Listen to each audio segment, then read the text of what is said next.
Hello student, আশা করি তোমরা ভালো আছো। তোমরা 2024-এ যারা মাধ্যমিক পরীক্ষা দেবে তাদের জন্য একটা সম্পাদ্য আজকে করাবো। সম্পাদ্যটা হচ্ছে পরিবৃত্ত অঙ্কন করো। 2019 সালে এটা এসছে। তিনটে বাহুর মাপ দেওয়া আছে। বিসি 7 সেমি, এবি 5 সেমি, এসি 6 সেমি। প্রথমে ত্রিভুজটা আঁকতে হবে। তাহলে আমরা যে কোনো একটা সরলরেখা নিলাম, যে কোনো একটা মাপের সরলরেখা নিলাম। এই একটা সরলরেখা নিলাম।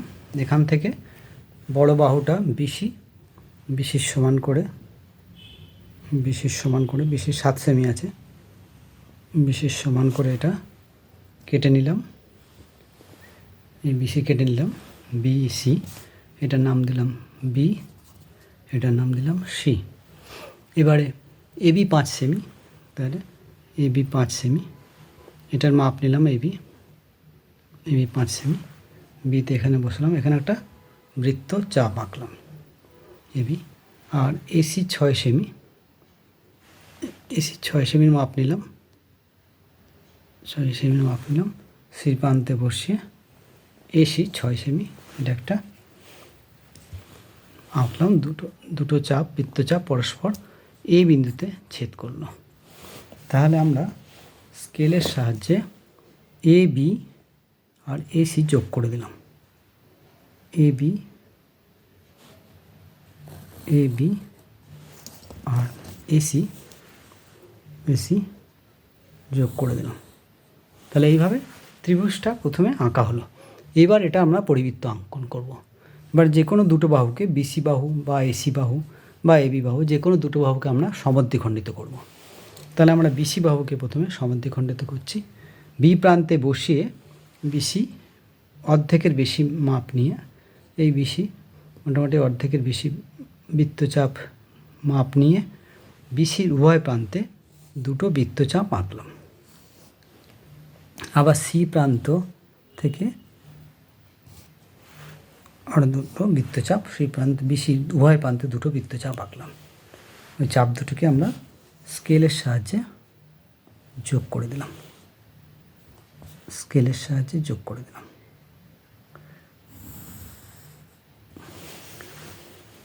এবার আমি অপর প্রান্ত এসি বাহুকে সমদ্বিখণ্ডিত করব। এই একইভাবে সি প্রান্তে বসিয়ে অর্ধেকের বেশি ব্যাসার্ধ নিয়ে এসির উভয় প্রান্তে দুটি বৃত্তচাপ আঁকছি। এই প্রান্তে বসিয়ে একইভাবে দুটো বৃত্তচাপ আঁকছি।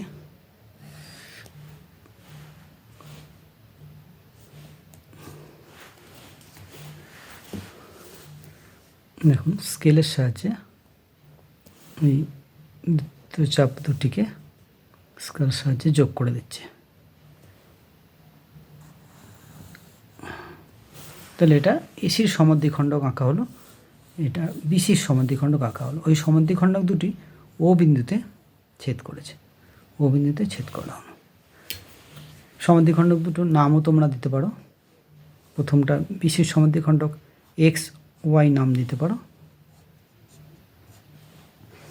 আর এটা বিসির সমদ্বিখণ্ড এসির সমদ্বিখণ্ডকে ইএফ নাম দিতে পারো। ইএফ আর এক্স ওয়াই পরস্পর ও বিন্দুতে ছেদ করলো। এবার ও বিন্দুতে পেন্সিল কম্পাসটা বসিয়ে ও এ শীর্ষ ও এ বা ও বি কিংবা ও সি, যে কোনো একটা মাপ নিয়ে, ও এ কিংবা ও বি কিংবা ও সি, এই মাপ নিয়ে একটি বৃত্ত আঁকবে। এই বৃত্তটা ত্রিভুজের শীর্ষবিন্দু দিয়ে তিনটে দিয়ে যাবে, এ বিন্দু দিয়ে, বি বিন্দু দিয়ে, তাহলে এটাই হলো এবিসি ত্রিভুজে পরিবৃত্ত অঙ্কন করা হলো। এখন পরিবৃত্তটা যদি, ত্রিভুজটা যদি যে কোনো ত্রিভুজ না দিয়ে সমকোণী ত্রিভুজ দেয়, তাহলে তোমরা সমকোণী ত্রিভুজটা প্রথমে এঁকে নেবে। কীভাবে আঁকবে আমি একটু দেখিয়ে দিচ্ছি। সমকোণী ত্রিভুজ এঁকে নেবে। মনে করো সমকোণ সংলগ্ন বাহু দিয়েছে 6 সেমি আর 5 সেমি দিয়েছে। এবার এর সাহায্যে ত্রিভুজটা আঁকতে হবে। তাহলে যে কোনো একটা লাইন নেবে, নিয়ে 6 সেমি মাপ করে এটা কেটে নেবে। তারপরে এখানে পেন্সিল কম্পাস বসিয়ে যে কোনো মাপ নিয়ে একটা বৃত্তচাপ আঁকবে। আবার এই প্রান্ত থেকে এটাকে কেটে দেবে, এটাকে কেটে দেবে, এই প্রান্তে একটা বৃত্তচাপ আঁকবে, এই প্রান্তে একটা বৃত্তচাপ আঁকবে। তারপর এটাকে স্কেলের সাহায্যে যোগ করে দিলে, স্কেলের সাহায্যে যোগ করে দিলেই লম্ব অঙ্কন হবে। এবার এটা বিসি 6 সেমি, এটা 5 সেমি, এটা 5 সেমি সমান করে কেটে নেবে। এবার এই প্রান্ত দুটো যোগ করে দেবে, এর নাম দিয়ে দেবে এ বি সি। এইভাবে সমকোণী ত্রিভুজটা এঁকে নিতে পারবে। এরপর আগের পদ্ধতি অনুসারে এর আবার পরিবৃত্ত অঙ্কন করবে। ঠিক আছে, আজ এই পর্যন্তই।